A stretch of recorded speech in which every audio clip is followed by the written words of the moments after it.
Seeing the tACO error suddenly appear on your IFB washing machine can quickly interrupt laundry, especially when the drum stops spinning or the cycle refuses to continue normally. Many users notice the machine pausing unexpectedly, unusual spinning behavior, or the display showing the same error repeatedly. Sometimes the washer powers on correctly but still struggles to finish the wash cycle.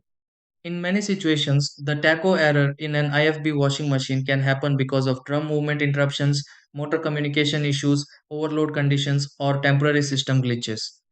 Before restarting the machine repeatedly or pressing random controls, these are the steps you can try to fix this and clear the tACO error in the IFB washing machine properly.